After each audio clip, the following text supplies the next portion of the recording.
ঢাকা দক্ষিণ city corporation আপনি কি আলাদাভাবে বলছেন কোথায় মশা আমাকে একটু বলতে পারবেন সুনির্দিষ্ট ঢাকা দক্ষিণ সিটি কর্পোরেশন কোন ওয়ার্ডে মশা? আমরা যদি একটু জুরাইন বা যাত্রাবাড়ি অঞ্চলগুলো দেখি ওগুলোতে এখনো কিছু মশার উপদ্রব দেখা যাচ্ছে। কমন এলাকা বলছিলেন, to be on the safe side. না, যাত্রাবাড়ি জুরাইন এই এলাকায় এখন মশক নিয়ন্ত্রণে রয়েছে। কিউলেক্স মৌসুম প্রায় শেষ পর্যায়ে রয়েছে। এখন আমি যেটা আগেও বলেছিলাম যে ইনশাল্লাহ আমরা মৌসুম নিয়ন্ত্রণে রেখেই আমরা মৌসুম শেষ করতে পারবো। সেই প্রেক্ষিতে আমরা আনন্দিত যে আমরা যদিও কয়েকদিন কিন্তু ছুটি ছিল, তারপরেও আপনারা লক্ষ্য করবেন যে মশা কিন্তু সেই পরিমাণে বৃদ্ধি হয়নি, কারণ আমাদের কার্যক্রম অব্যাহত ছিল। আমরা ছুটির মধ্যেও কাজ করেছি, যার কারণে আমরা মশক নিয়ন্ত্রণে রাখতে পেরেছি। তারপরেও বিচ্ছিন্ন দু এক জায়গায় যদি বেড়ে যায় সেগুলোও আমরা ইনশাআল্লাহ আপনার নজরে আসার সাথে সাথে আমরা ব্যবস্থা নিব, বৃহৎ ব্যবস্থা নিব। এবং একজন কর্মচারী সে গাফিলতি অবহেলা করতেই পারে, কিন্তু আমরা কঠোরভাবে সেগুলো ব্যবস্থা নিই।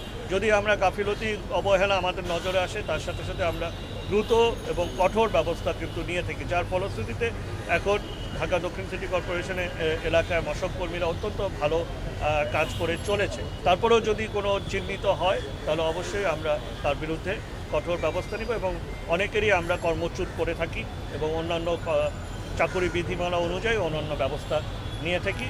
এর ফলশ্রুতিতে এখন অনেক কাজের স্পৃহা বেড়েছে, নিষ্ঠা বেড়েছে।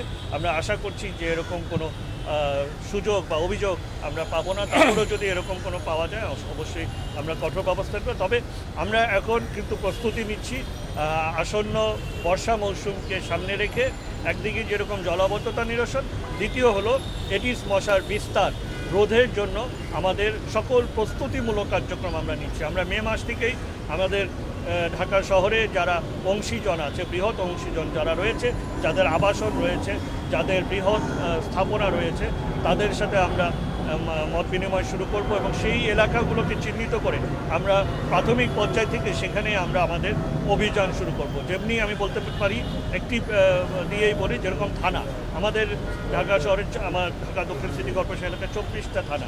আপনারা জানেন যে এই থানা স্থাপনাগুলো বা থানার পরিবেশগুলো কীরকম থাকে, সেগুলো এডিস মশার বিস্তারের জন্য একটি অভয়ারণ্য হয়ে থাকে। আমরা এগুলোর ব্যবস্থা প্রাথমিকভাবেই প্রস্তুতি পর্বের থেকেই আমরা তাদের সাথে মত বিনিময় করে এগুলো আগে করতে চাই। যেমন শিক্ষা প্রতিষ্ঠানগুলো, আমাদের বিশ্ববিদ্যালয়, আমাদের মহাবিদ্যালয়, আমাদের বিদ্যালয়, এমনকি আমাদের প্রাথমিক বিদ্যালয় স্থাপনাগুলো, সেখানে কি পরিবেশ থাকে আমরা জানি।